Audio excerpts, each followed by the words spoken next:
നമസ്കാരം. പുതുശ്ശേരി സുരഭി നഗറിൽ കുട്ടികൾ ഉൾപ്പെട്ട ക്രിസ്മസ് കരോൾ സംഘത്തിന് നേരെ നടന്ന ആക്രമണം വലിയ വിവാദങ്ങൾക്ക് തിരികൊളുത്തിയിരിക്കുകയാണ്. സംഭവത്തെ മലങ്കര കത്തോലിക്ക സഭയുടെ തലവൻ കർദിനാൾ മാർ ബസേലിയസ് ക്ലീമിസ് കത്തോലിക്ക ബാവ രൂക്ഷമായ ഭാഷയിൽ അപലപിച്ചു. ഒരു വശത്ത് പ്രധാനമന്ത്രി നരേന്ദ്രമോദി ക്രിസ്മസ് പരിപാടികളിൽ സ്നേഹ സന്ദേശവുമായി പങ്കെടുക്കുന്നു. എന്നാൽ മറുവശത്ത് ക്രിസ്മസ് ആഘോഷിക്കുന്നവർക്ക് നേരെ രാജ്യവ്യാപകമായി ആക്രമണങ്ങൾ നടക്കുന്നു. ഇത് തികച്ചും ദൗർഭാഗ്യകരമാണ്. അധികാരികൾ ഇത്തരം അസഹിഷ്ണുതയ്ക്കെതിരെ അടിയന്തരമായി ഇടപെടണം, ക്ലീമിസ് ബാവ പറഞ്ഞു. ഡിസംബർ 21 രാത്രി 9:15 സംഭവം നടന്നത്.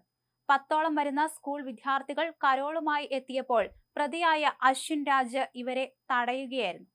കരോൾ സംഘം ഉപയോഗിച്ചിരുന്ന ബാൻഡ് സെറ്റിൽ CPIM എന്ന് എഴുതിയത് ചോദ്യം ചെയ്തായിരുന്നു തർക്കം തുടങ്ങിയത്.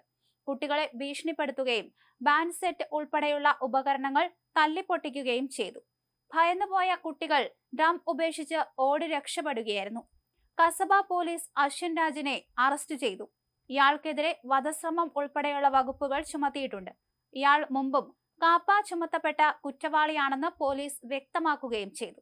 ആക്രമണത്തെക്കാൾ തങ്ങളെ വേദനിപ്പിച്ചത് BJP നേതാവ് C കൃഷ്ണകുമാറിന്റെ പ്രസ്താവനയാണെന്ന് കുട്ടികളുടെ രക്ഷിതാക്കൾ പറയുന്നു. കുട്ടികൾ മദ്യപിച്ചാണ് കരോൾ നടത്തിയത് എന്ന കൃഷ്ണകുമാറിന്റെ ആരോപണം അങ്ങേയറ്റം ക്രൂരമാണെന്ന് അവർ ചൂണ്ടിക്കാണിച്ചു. കുട്ടികൾക്ക് സ്കൂളിൽ പോലും പോകാൻ കഴിയാത്ത അവസ്ഥയാണെന്നും ആക്രമണത്തെക്കാൾ വേദനിപ്പിച്ചത് BJP നേതാക്കളുടെ അധിക്ഷേപമാണെന്നും രക്ഷിതാക്കൾ പറയുന്നു. രാഷ്ട്രീയ വൈരാഗ്യം തീർക്കാൻ 15 വയസ്സിൽ താഴെ പ്രായമുള്ള കുട്ടികളെ അപമാനിക്കുകയാണ്. മദ്യപിച്ചാണ് കരോൾ നടത്തിയതെന്ന C കൃഷ്ണകുമാറിന്റെ പ്രസ്താവനയ്ക്കെതിരെ പരാതി നൽകുമെന്ന് കുട്ടികളുടെ രക്ഷിതാക്കൾ അറിയിച്ചു. BJP നേതാക്കളുടെ പ്രസ്താവനയ്ക്കെതിരെ കോൺഗ്രസും DYFIയും രംഗത്തെത്തുകയും ചെയ്തു. അതേസമയം സംഭവത്തിൽ പ്രതിഷേധിച്ച് ജില്ലയിലെ 2500 കേന്ദ്രങ്ങളിൽ പ്രതിഷേധ കരോൾ സംഘടിപ്പിക്കുമെന്ന് DYFI പ്രഖ്യാപിച്ചു. ആഘോഷങ്ങളെ തടയാൻ നോക്കുന്നവർക്ക് ജനങ്ങൾ മറുപടി നൽകുമെന്ന് സംഘടന അറിയിച്ചു. വർഗീയ സംഘർഷം ഉണ്ടാക്കാനാണ് RSS ശ്രമിക്കുന്നതെന്ന് DCC പ്രസിഡന്റ് A തങ്കപ്പൻ പ്രസ്താവന ഇറക്കി. ക്രിസ്ത്യൻ വിഭാഗത്തിന്റെ വോട്ട് ലഭിക്കാത്തതിലുള്ള പ്രതികാരമാണ് ചെയ്യുന്നതെന്നും A തങ്കപ്പൻ പറഞ്ഞു.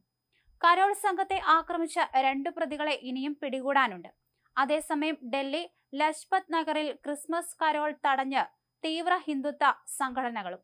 ഹരിദ്വാറിലെ ഹോട്ടലുകളിലെ ക്രിസ്മസ് ആഘോഷങ്ങൾ മാറ്റി.